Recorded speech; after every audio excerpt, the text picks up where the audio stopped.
जय हिंद दोस्तों। हम लोग केजीएस के टेस्ट सीरीज को सोल्व कर रहे थे। टेस्ट नंबर 1 आपके स्क्रीन पर शो हो रहा होगा। इसको हम सोल्व कर रहे थे जिसमें हमने 50 क्वेश्चन किए थे। तो हम चलते हैं आज के बाकी के क्वेश्चंस करते हैं।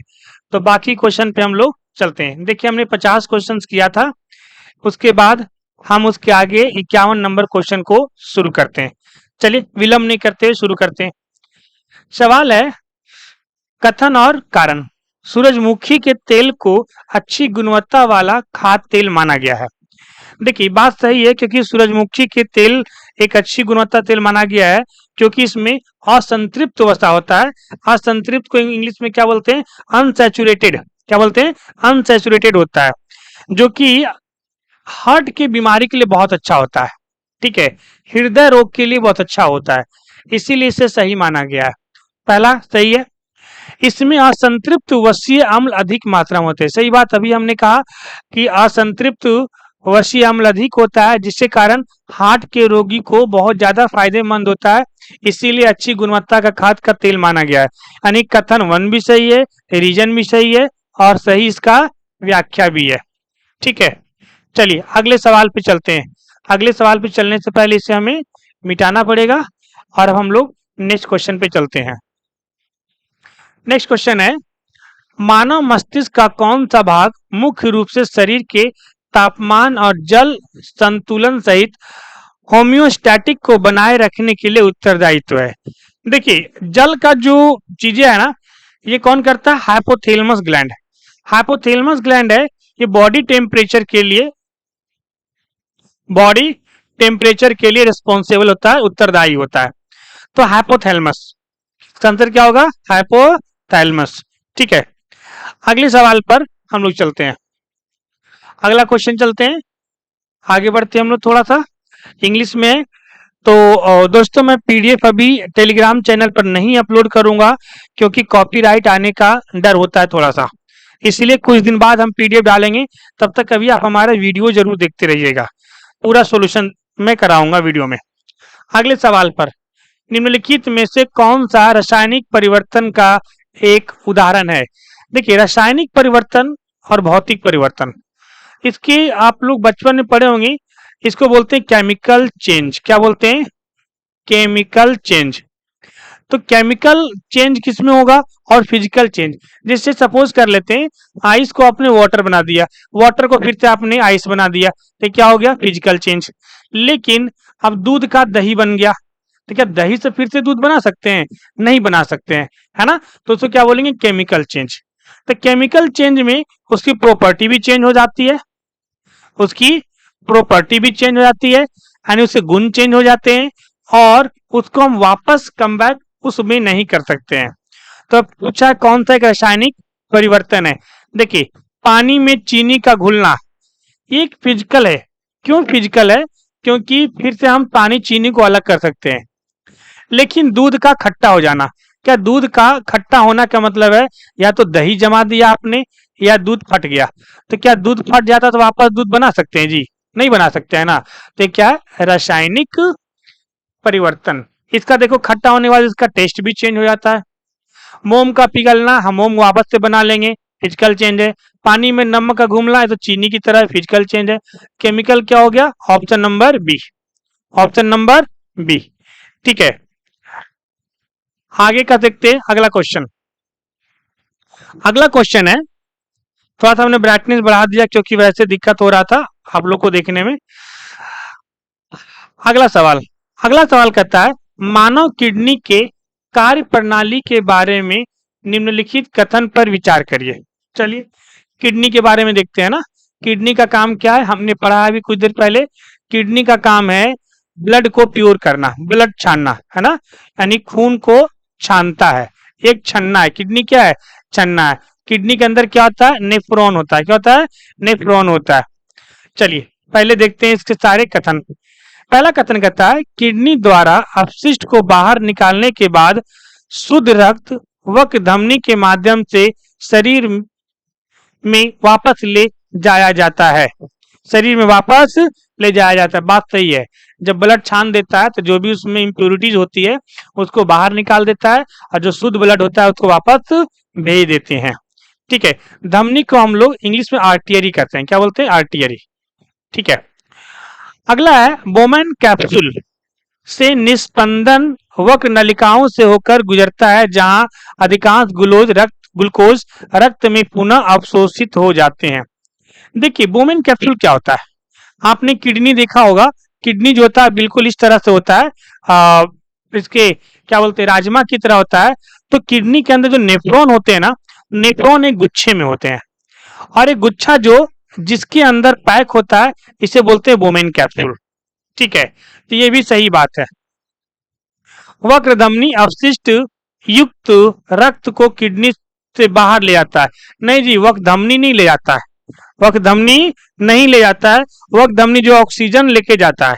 ठीक है, ये ठीक है, ये गलत है, तो ये गलत है। इसका आंसर क्या होगा, हाँ वक्र शिरा होगा। ठीक है, धमनी नहीं, शिरा मतलब वेन्स। ठीक है, तो पहला दूसरा सही है, option number B, option number B. ठीक है, अगला सवाल, अगला सवाल,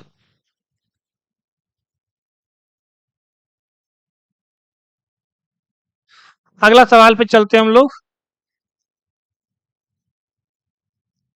ग्राहम के विसरण नियम के संबंध में निम्नलिखित में से कौन सा कथन सही है। देखिए पहले हम समझते हैं ग्राहम के विसरण नियम। ग्राहम का जो विसरण नियम है वो बताता है कि जिस दर पर दो गैस का प्रसार होता है, ठीक है, प्रसार मतलब डिफ्यूजन होता है या निकलता है, वह उसके मोलर द्रव्यमान के वर्गमूल के व्युत्क्रमानुपाती होता है। ठीक है, यानी कि किसी गैस का जो विसरण, ठीक है, की दर से उनके मोलर द्रव्यमान का वर्गमूल के व्युत्क्रमानुपाती होता है। ये डेफिनेशन ही लिखा है जी, ध्यान रखिएगा। ठीक है, ऑप्शन नंबर सी। अगला क्वेश्चन है, निम्न में से कौन सी संरचना लसिका तंत्र का हिस्सा नहीं है। तो कौन सा जो है वो लसिका तंत्र का हिस्सा नहीं है। तो क्या लसिका तंत्र में कौन कौन होता है, प्लीहा होता है, थाइमस होता है, टॉन्सिल होता है, किडनी नहीं होता है ना, ये किडनी लसिका का हिस्सा नहीं है, किडनी एक अलग ही भाग हो गया। ठीक है, आइए अगले सवाल पे चलते हैं हम लोग, अगले सवाल पे हम लोग चलते हैं।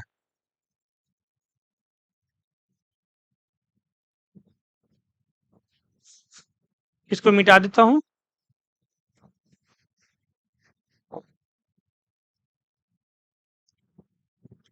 अगला क्वेश्चन है,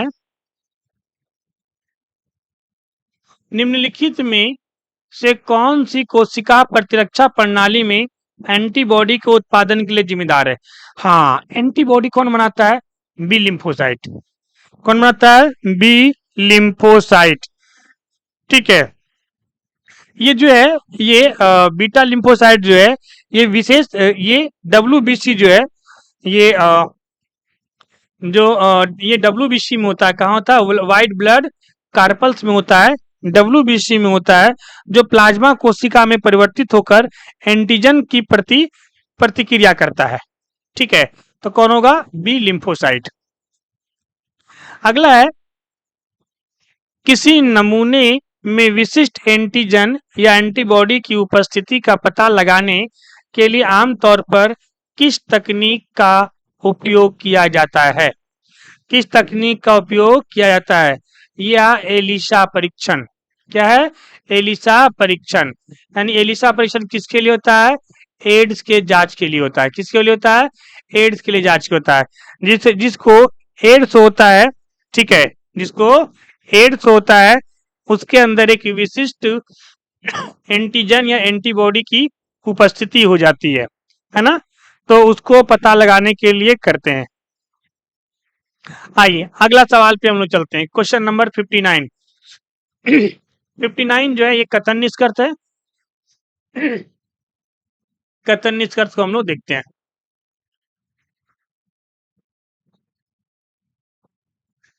कथन है, नींद के दौरान तेज रोशनी अवांछनीय होती है। नींद के दौरान तेज रोशनी अवांछनीय होती। सही बात है कि जब तेज रोशनी लगता है तो क्या होता है, जो जो हमारे सुप्राटिस्मिक निकोलिस है, ये क्या होता है कि जो तक जो सिग्नल होता है भेजकर मेलाटोनिन उत्पादन को कम कर देती है, जिससे क्या होता है, स्कैंडियन लय को बिगड़ता है और नींद की गुणवत्ता कम हो जाती है ना। कारण है कि तेज रोशनी रेटिना में रोडोप्सिन की गतिविधि को बढ़ाता है। हाँ, ये क्या है कि रोडोप्सिन की गति को बढ़ा देता है, लेकिन नींद के लिए ये इसका करेक्ट एक्सप्लेनेशन नहीं है। ठीक है, तो क्या होगा, ए और दो दोनों सही है, लेकिन सही व्याख्या नहीं है। नींद के लिए क्या हमने बताया, ठीक है, इसके अंदर जो रेटिना से जो सुप्राटिस्मेटिक न्यूक्लियस होता है, उसका सिग्नल जो भेजकर मेलाटोनिन उत्पादन को कम करता है। मेलाटोनिन क्या होता है, जो नींद को लाता है, ठीक है, और जिससे कारण नींद कम होती है। अगला है, अगला सवाल, अगला सवाल है, एक आणविक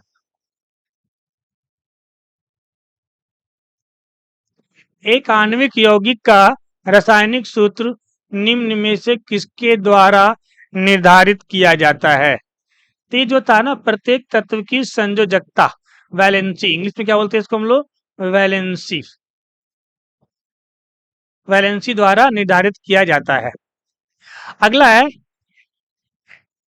एथेरोसो एथेरोसोस्क्लेरोसिस का शब्द क्या है।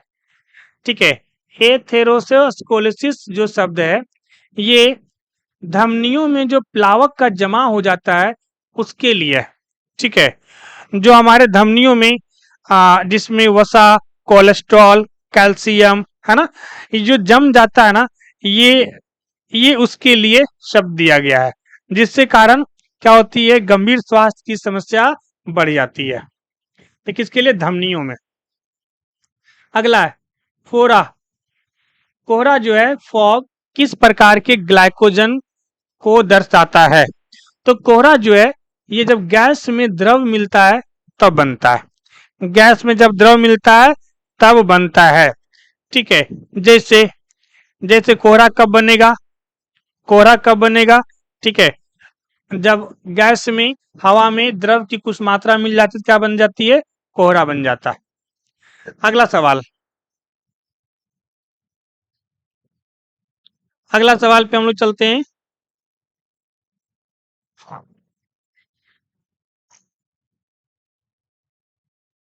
हम्म, अगला सवाल है, वृक्षों में वार्षिक वृद्धि वलयों, एनुअल ग्रोथ रिंग्स के वैज्ञानिक अध्ययन को क्या कहा जाता है।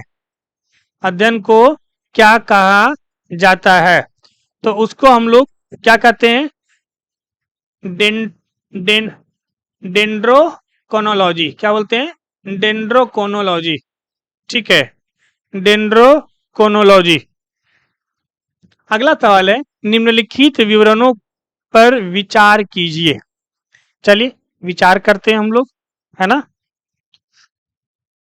इलेक्ट्रॉन नाभिक के चारों ओर वृत्ताकार पथ पर घूम रहे हैं। देखिए, हाँ, देखिए ये किसने कहा था, जब रदरफोर्ड ने, जब रदरफोर्ड ने जब ये गोल्ड परीक्षण किया था, ठीक है, जब गोल्ड परीक्षण किया था तब उसी ने ही बताया था इस बात को। ठीक है, उसी ने ही बताया था इस बात को। ठीक है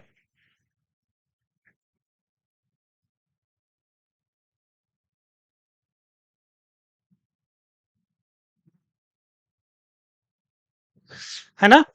तो इसका क्या होगा, रदरफोर्ड पहले ही लग रहा है। दूसरा देख लेते हैं, परमाणु के आकार की तुलना में नाभिक का आकार बहुत छोटा। हाँ, इन्होंने ही कहा था कि परमाणु के आकार में नाभिक का आकार बहुत छोटा है, जहां पर बहुत ज्यादा हाईली पॉजिटिव चार्ज रहता है।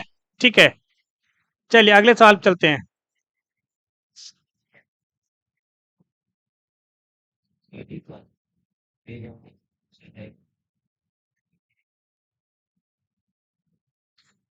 चलिए अगला सवाल,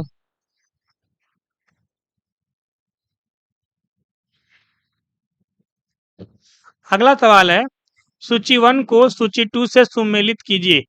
रोग और कारक यानी रोगजनक। ठीक है। तपेदित, तपेदित क्या होता है जी? तपेदित जो होता है, जिसको हम लोग क्या बोलते हैं, तपेदित को जॉन्डिस भी कहा जाता है ना? तो जॉन्डिस किसके कारण होता है? जॉन्डिस किसको कारण होता है? एक बैक्टीरिया के कारण होता है। किसके कारण होता है? एक बैक्टीरिया के कारण होता है, जिसका नाम क्या है? जल्दी बताइए। उसका नाम तपेदित जो होता है, माइक्रोबैक्टीरियम, उसका नाम है ट्यूबरलोसिस। ट्यूबरलोसिस बैक्टीरिया के कारण होता है ना? मलेरिया किस में होता है? एक प्रोटोजोआस होता है, प्लाज्मोडियम, का नाम क्या है? प्लाज्मोडियम। ठीक है। इसका बैक्टीरिया का नाम क्या है जिसे तपेदित होता है? तपेदित।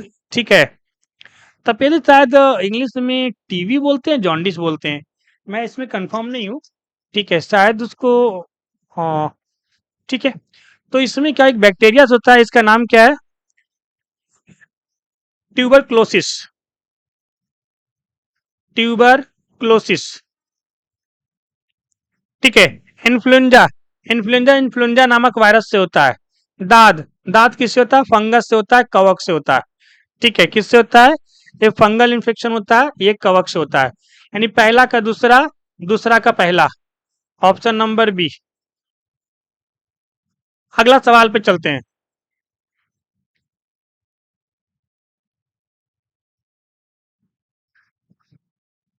निम्नलिखित में से कौन सी संरचना सभी विषाणुओं में अनुपस्थित होती है? दोनों स्वतंत्र रूप से प्रोटीन संश्लेषण से रोकती है। तो कौन सा होता है? राइबोसोम। राइबोसोम को क्या बोलते हैं? प्रोटीन की फैक्ट्री। क्या बुलाता है? प्रोटीन की फैक्ट्री। ठीक है। तो ये, ठीक है, सभी विषाणुओं में अनुपस्थित होती है, जो उन्हें स्वतंत्र रूप से प्रोटीन संश्लेषण करने से क्या होती है? रोकती है। ठीक है। अगला सवाल पे चलते हैं हम लोग।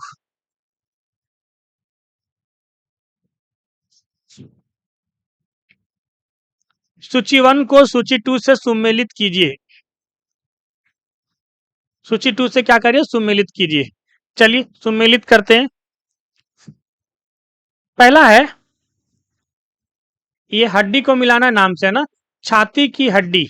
छाती की हड्डी को क्या कहा जाता है? पुरोस्थी। क्या बोलते हैं? पुरोस्थी। क्या बोलते हैं? पुरोस्थी। ठीक है। कॉलर बोन, कॉलर बोन का नाम क्या है जी? कॉलर बोन का नाम क्या है? जल्दी बताइए। इसको बोलते हैं क्लेविकल। क्या बोलते हैं? क्लेविकल। कॉलर बोन देखे हैं, ये गला के नीचे दो स्टार पे गर्दन के पास में होता है ना, इसे कॉलर बोन कहते हैं। घुटने की हड्डी, घुटने की हड्डी, घुटने की हड्डी को क्या कहा जाता है? पटेला। क्या होता है? पटेला, कटोरा जैसा होता है इसे, घुटना पे है ना, पटेला कहते हैं इसको। कंधे की हड्डी, स्कैपुला। क्या बोलते हैं? स्कैपुला। पहला का चौथा, दूसरा का पहला। Option number A. Option number A. ठीक है। अगले सवाल पर चलते हैं।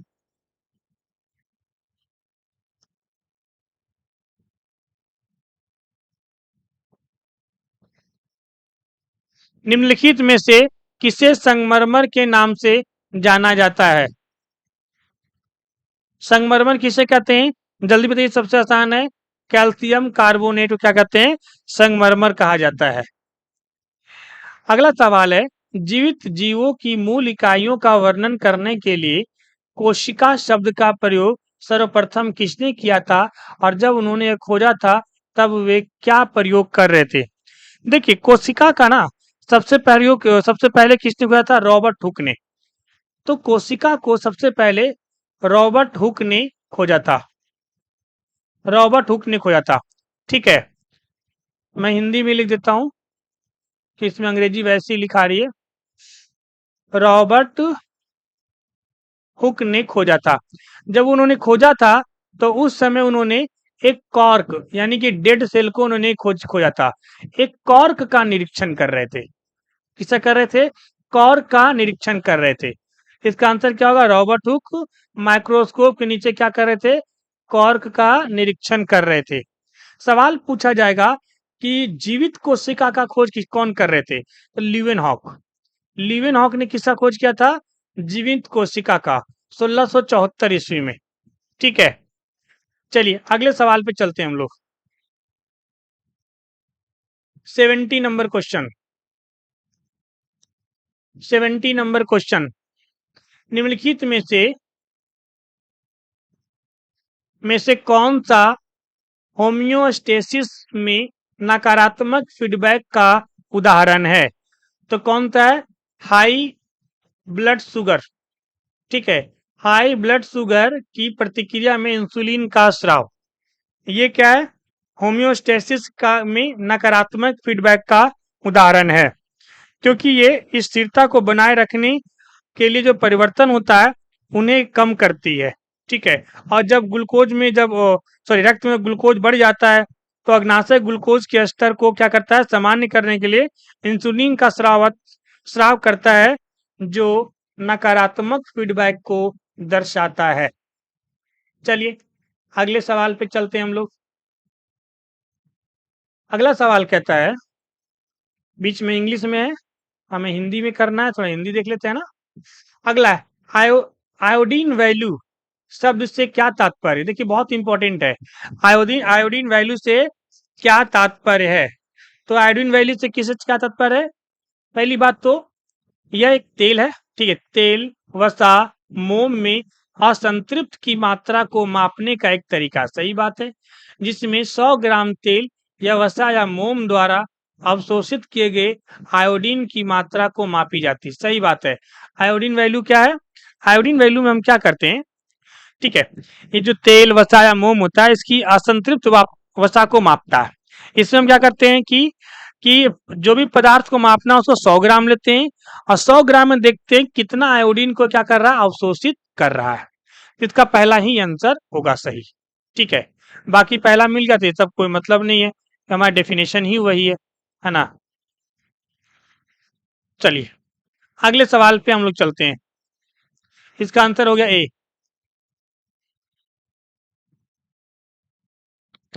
आमतौर पर सूचक के रूप में उपयोग किया जाने वाला लिटमस, सूचक मतलब इंडिकेटर, इंडिकेटर आपने पढ़ा होगा है ना।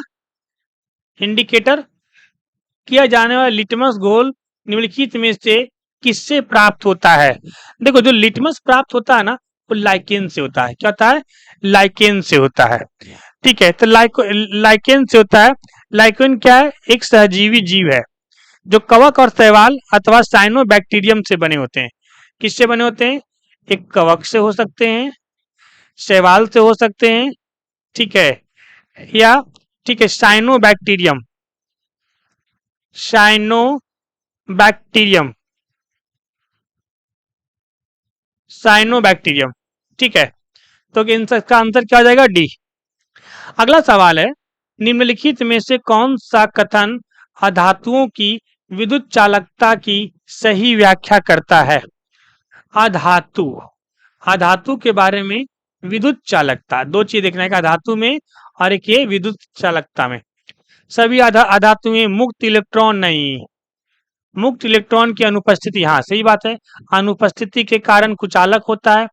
देखिए सभी धातु अधातु नहीं होते हैं, कुछ ऐसे अधातु होते हैं, ठीक है, जो कि कम होते हैं और कुचालक नहीं होते, कम चालक होते हैं ना। पहला क्या गलत है? ग्रेफाइट विद्युत का चालन करता है क्योंकि इसके कार्बन परमाणु केवल एकल बंधन में होते हैं। नहीं जी, कार्बन परमाणु जो है एकल बंधन में नहीं होते, ये तीन बंधन में होते हैं। ठीक है, 3 संयोजन बंधन बनाते हैं, जिसका उसका एक इलेक्ट्रॉन बच जाता है, और जब एक इलेक्ट्रॉन बच जाता है तो क्या होता है? वो इलेक्ट्रॉन का जब फ्लो होगा तब करंट फ्लो होगा, है ना। तो ये भी क्या गलत है। कुछ अधातुएं अपनी संरचना में मुक्त इलेक्ट्रॉनों के कारण हाँ विद्युत का चालन करती है, सबसे सही व्याख्या यही है। ठीक है, देखिए अधातुओं में क्या होता है ना कि कुछ अपने संरचना, जैसे ग्रेफाइट है, संरचना में 3 बॉन्ड बनाता है, ऐसे तो 3 बॉन्ड बनाता है, ठीक है, और उसका एक इलेक्ट्रॉन रह जाता है, जिसके कारण क्या होता है? एक इलेक्ट्रॉन खाली रह जाता है और वो क्या होता है? मूवमेंट के लिए रेडी होता है, और उससे क्या होता है? बिजली सॉरी विद्युत का चालन होता है। अधातुएं केवल जल में नहीं, ये तो बिल्कुल गलत है। ऑप्शन नंबर सी सही है। अगला सवाल, अगला सवाल पे चलते हैं। अगला सवाल कहता है निम्नलिखित युग्मों पर विचार करिए। चलिए करते हैं विचार। Mitochondria, chloroplast, lysosome. देखिए माइटोकॉन्ड्रिया क्या करता है, एटीपी का उत्पादन करता है, बात सही है, ठीक है। क्लोरोप्लास्ट प्रकाश संश्लेषण में काम आता है। लाइसोसोम पाचन, है ना। आत्महत्या की थैली, सुसाइड बाय किसे कहता है, लाइसोसोम को। ये फटता है तो पूरे सेल को क्या करता है, डाइजेस्ट कर जाता है। तीनों सही है। ऑप्शन नंबर बी तीनों सही है। आगे चलते हैं, आगे चलते हैं। निम्नलिखित में से किस जानवर के शरीर में श्वेत रक्त कोशिकाएं नहीं होती है। कौन सा जानवर है जिसमें WBC नहीं होता। श्वेत रक्त मतलब व्हाइट ब्लड कार्पल्स, WBC, ठीक है। व्हाइट ब्लड सेल्स भी लोग कह देते हैं, हाँ, लेकिन एक्चुअली होता है क्या, व्हाइट ब्लड कार्पल्स, ठीक है। तो किसमें नहीं होता है, तो ये हाइड्रा है जी। हाइड्रा में नहीं होता है, केचुआ में होता है, मानव में तो भर भर के होता है, मछली में भी खूब होता है। किसमें नहीं होता है, हाइड्रा में नहीं होता है, तो ध्यान रखिएगा।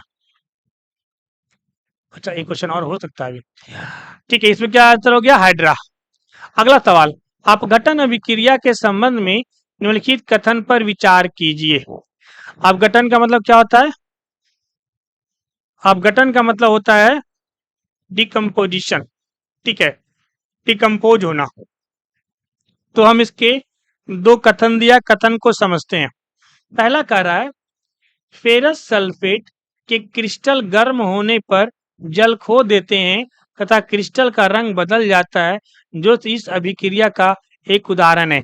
नहीं जी, ठीक है, सॉरी, सही बात है, ये बिल्कुल सही बात है, बिल्कुल सही बात है। फेरस को जब क्रिस्टल जो गर्म होने पर क्या होता है, जल को खो देता है, रिलीज कर देता है, और उसका कलर क्या होता है, चेंज हो जाता है। तो इसलिए क्या होता है, एक अभिक्रिया क्या उदाहरण है। दूसरा, यह अभिक्रियाएं दहन अभिक्रियाओं के विपरीत होती है।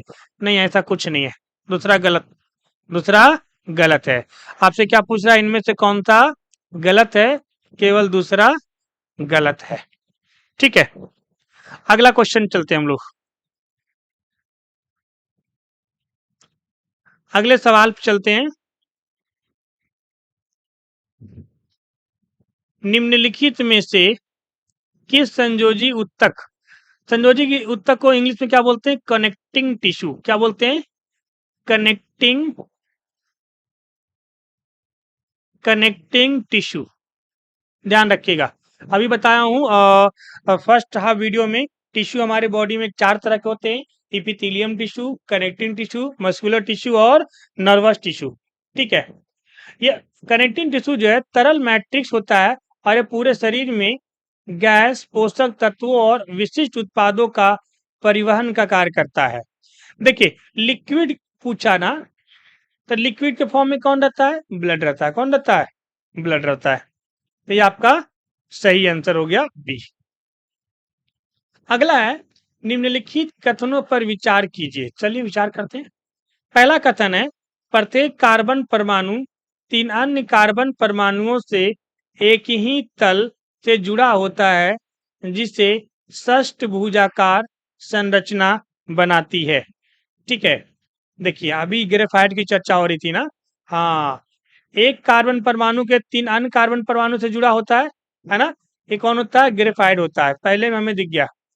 ये कैसा बनाता है, हेक्सागोनल शेप बनाता है। कैसा बनाता है, हेक्सागोनल शेप बनाता है, ठीक है। इसकी प्रकृति चिकनी और फिसलन वाली होती है, हाँ, इसीलिए इसका यूज कहाँ करते हैं, लुब्रिकेंट के फॉर्म में कहा जाता है। कहाँ करते हैं, लुब्रिकेंट के, स्नेहक, हिंदी में क्या बोलते हैं, स्नेहक के रूप में किया जाता है। और ये विद्युत का क्या होता है, सुचालक होता है। इसका आंसर क्या होगा, डी ग्रेफाइट, डी ग्रेफाइट, ठीक है। चलिए अगले सवाल पे चलते हैं।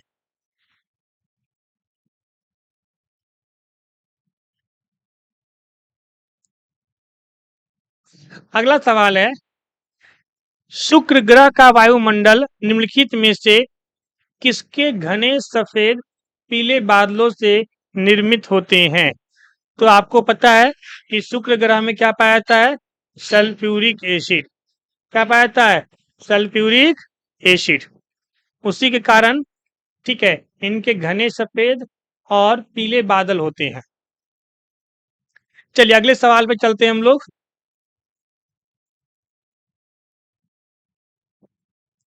अगला सवाल,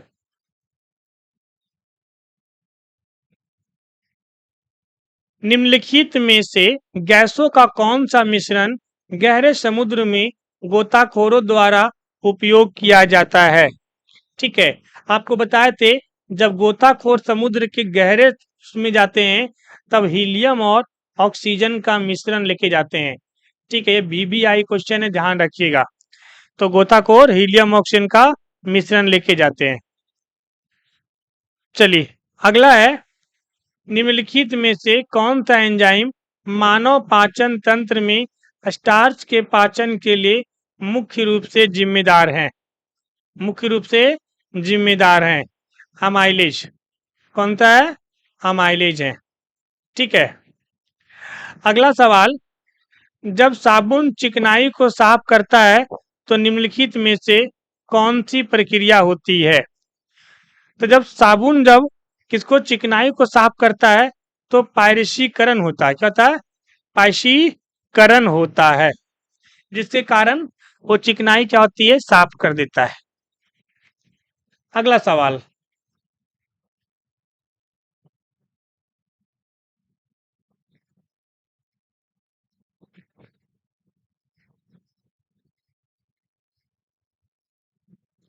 अगला सवाल है, सूची 1 को सूची 2 से सुमेलित कीजिए। ठीक है, सूची 1 को सूची 2 से क्या करिए? सुमेलित करिए। रक्त, रक्त कैसा है? संजो जी उत्तक का नाम है, किस काम क्या है ना? तो देखो, ब्लड का काम क्या होता है? ऑक्सीजन को लेके जाना और CO2 को लेकर आना, और उसी के जरिए जो भी न्यूट्रिशन जो हम खाना खाते हैं, जो छोटी आंत से न्यूट्रिशन को भी लेके जाता है, तो गैसों और पोषक तत्व को लेके जाता है। लिंगामेंट, जब हड्डी से हड्डी को जोड़ते हैं क्या बोलते हैं? लिंगामेंट। लिंक कर दो, क्या करो? लिंक करो। तो लिंक मतलब क्या होता है? हड्डी से हड्डी को लिंक कर दो, तो लिंगामेंट याद रखना, ऐसे है ना। टेंडन, जब मांस को हड्डी से जोड़ते क्या बोलते हैं? टेंडन। ठीक है, और एरोलिक उत्तक क्या होता है? अंगों के बीच की जगह क्या बनता है? एरोलिक उत्तक। तो पहला का तीसरा, दूसरा का चौथा, option number D. Option number D. ठीक है, चलिए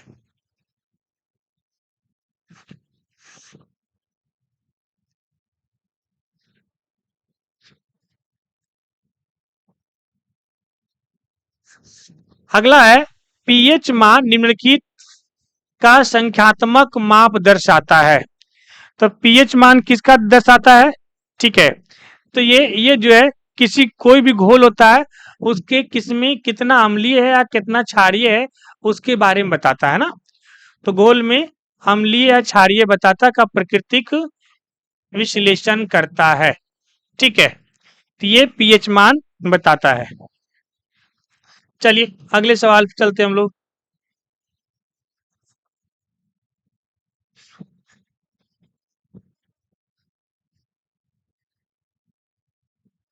निम्नलिखित में से किसे मानव पोषण में किसे मानव पोषण में प्रमुख पोषक तत्व नहीं माना जाता है? हाँ, मानव पोषण में इनमें से कौन सा एक है जिसे प्रमुख पोषण नहीं मानते हैं? देखिए बात को समझिए, पोटेशियम माना जाता है, कैल्शियम माना जाता है, फास्फोरस नहीं माना जाता है। आयरन को जो है ना, ये मैक्रोन्यूट्रिएंट्स नहीं माना गया है। ठीक है, आयरन को मैक्रोन्यूट्रिएंट्स नहीं माना गया है, प्रमुख पोषक तत्व नहीं माना गया, तो आयरन को जो है, ठीक है, ये प्रमुख पोषक तत्व नहीं माना गया है। अब समझिए, मैक्रोन्यूट्रिएंट्स जो वो होते हैं जिनमें मानव शरीर को ऊर्जा प्रदान और विकास करने के लिए कार्यों में क्या होते हैं, समर्थन में बड़ी मात्रा में आवश्यकता होती है। कार्बोहाइड्रेट, प्रोटीन, वसा, पानी, है ना, पोटेशियम, कैल्शियम, फास्फोरस, इन सबको हम लोग करते हैं, क्योंकि हड्डी के स्वास्थ्य, तंत्रिका कार्य और ऊर्जा चयापचय के लिए, ठीक है, हमें बड़ी मात्रा में इन सब चीजों की जरूरत होती है। तो आयरन जो है सूक्ष्म चीजों में जरूरत होती है। हीमोग्लोबिन काम क्या है, थोड़ा चाहिए हमें दिन भर में, ठीक है, 8 से 18 मिलीग्राम। इसका आंसर क्या होगा, हाइड्रोजन, आयरन। अगला है, निम्नलिखित में से अम्लों के किस मिश्रण का उपयोग एक्वारेजिया बनाने के लिए किया जाता है? हाँ, एक्वारेजिया किससे करते हैं, किससे बनता है? जब हम स्ट्रॉन्ग एसिड को, दो स्ट्रॉन्ग एसिड को मिला देंगे, खासकर नाइट्रिक एसिड और हाइड्रोक्लोरिक एसिड, HNO3 और HCl को जब हम मिला देंगे तब क्या बनेगा, एक्वारेजिया। आपको बता दें, एक्वारेजिया जो होता है ये सोना को भी घुला लेता है। तो सोना इसमें क्या होता है, घुलनशील होता है। क्या होता है, घुलनशील होता है। चलिए अगला सवाल।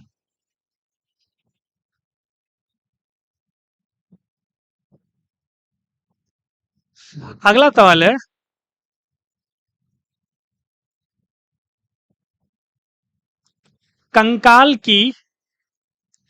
कंकाल की मांसपेशियों के लिए निम्नलिखित में से कौन सी विशेषता नहीं है? कौन सी विशेषता नहीं है? तो ये अनैच्छिक प्रकृति की होती है। कैसी होती है, अनैच्छिक प्रकृति की होती है। अगला है, निम्नलिखित में से कौन सा अम्ल आमतौर पर फोटोग्राफी में उपयोग किया जाता है? तो आपको पता है, फोटोग्राफी में कौन सा अम्ल यूज करते हैं, साइट्रिक एसिड। कौन सा करते हैं, साइट्रिक एसिड। अगला है, निम्नलिखित में से किस पदार्थ का उपयोग खाद्य परिरक्षक के रूप में करते हैं?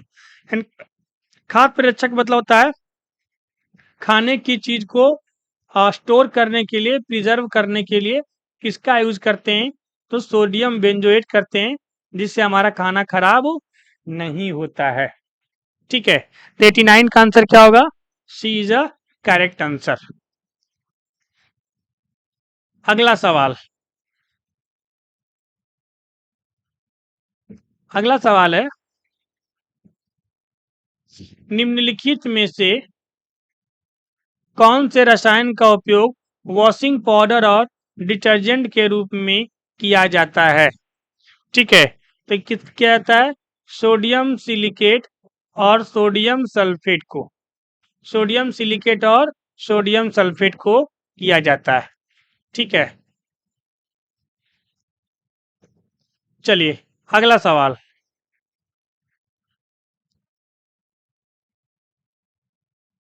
निम्नलिखित में से कौन सी प्रक्रिया खाद्य पदार्थों में बासीपन उत्पन्न करता है? रेंसिडिटी, है ना, बासीपन किसके कारण आता है? तो देखिए, बासीपन जो होगा, जो फैटी चीज होगा, खास करके जो तेल वाला होगा, ऑयल वाला होगा, है ना, जो फैटी चीज होता है उसका ऑक्सीकरण के कारण उसका स्वाद बदल जाता है। तो क्या होगा, वसा के जो जो ऑक्सीडेशन होता है, अम्लीकरण, ऑक्सीकरण होता है, उसके बाद उनमें स्वाद और उनका जो स्मेल चेंज हो जाता है। टेस्ट और स्मेल क्या होता है, चेंज होते हो जाता है, जिसके कारण वो अजीब टेस्ट आने लगता है। ठीक है, अगला है, सूची 1 को सूची 2 से मिलान करिए।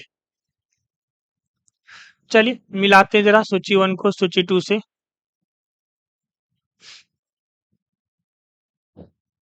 ये है सूची 1 और सूची 2, समान नाम और रासायनिक नाम। ठीक है, ब्लीचिंग पाउडर, ब्लीचिंग पाउडर, तो ब्लीचिंग पाउडर का रासायनिक नाम क्या है, calcium oxychloride, calcium oxychloride bleaching powder. इसको इसको क्या बोलते हैं, CaOCl2, CaOCl2।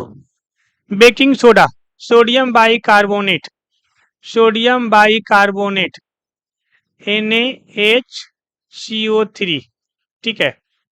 Washing powder sodium carbonate Na2CO3 है ना। Plaster of Paris calcium sulphate hemihydrate CaSO4 1/2 H2O। Hemihydrate मतलब आधा पानी रहेगा इसमें, है ना। तो हो गया आपका पहला का तीसरा, दूसरा का पहला, इस तरह से मिलाना हमें ऑप्शन नंबर सी। ठीक है, आगे चलते हैं हम लोग।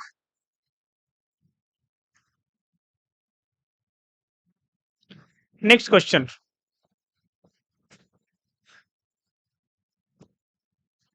नेक्स्ट क्वेश्चन है पत्तियों की एपिडर्मिस में मौजूद रंध्रों का प्राथमिक कार्य क्या है। प्राथमिक कार्य क्या है?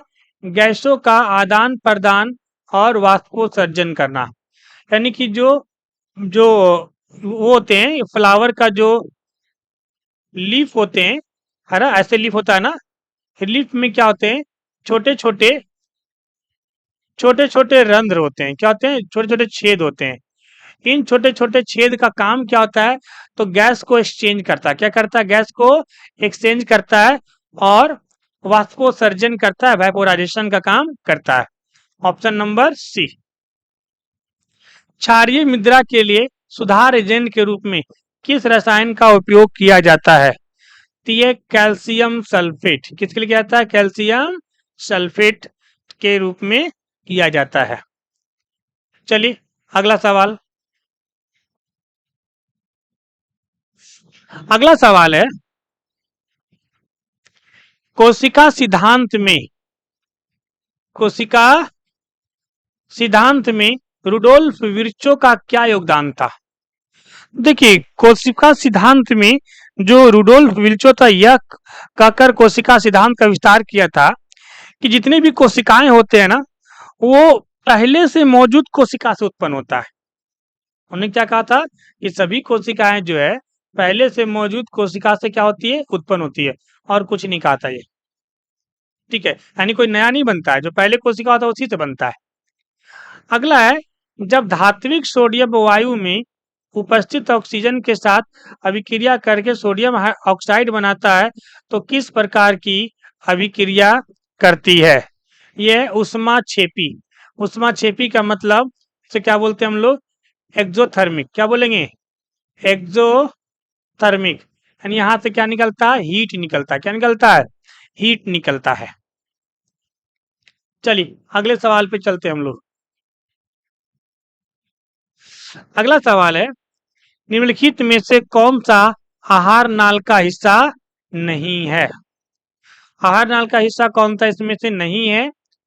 ठीक है, आहार नाल क्या होता है? देखिए आहार नाल जो होता है ये मुंह से लेकर के, ये मुंह है, ये ओसोफेगस है, ये क्या है? पेट है, ये छोटी आंत है, और यहाँ से बड़ी आंत है। ये सारे क्या है? ये सारा क्या है? ये एक आहार नाल का हिस्सा है। मुंह भी होगा, है ना, अमाशय भी होगा। हमसे क्या पूछा? कौन सा हिस्सा नहीं है? कौन सा हिस्सा नहीं है? छोटी आंत भी होगा, हृदय नहीं है। हृदय आहार नाल का हिस्सा नहीं है। पीएच स्केल का खोज किसने किया था जी? तब पीएच का खोज किसने किया था? सेरेसन पीटर लॉरेंस सोरेमेंस, लॉरेंस सोरेंसन, इसने किया था, पीएच स्केल का खोज किया था। ठीक है, कब किया था जी? 1909 में किया था। 1909 में किया था। ठीक है, अगला सवाल। अगला सवाल देखते हैं। हम 50 क्वेश्चन का ही सीरीज करेंगे क्योंकि ज्यादा हो जाता फिर।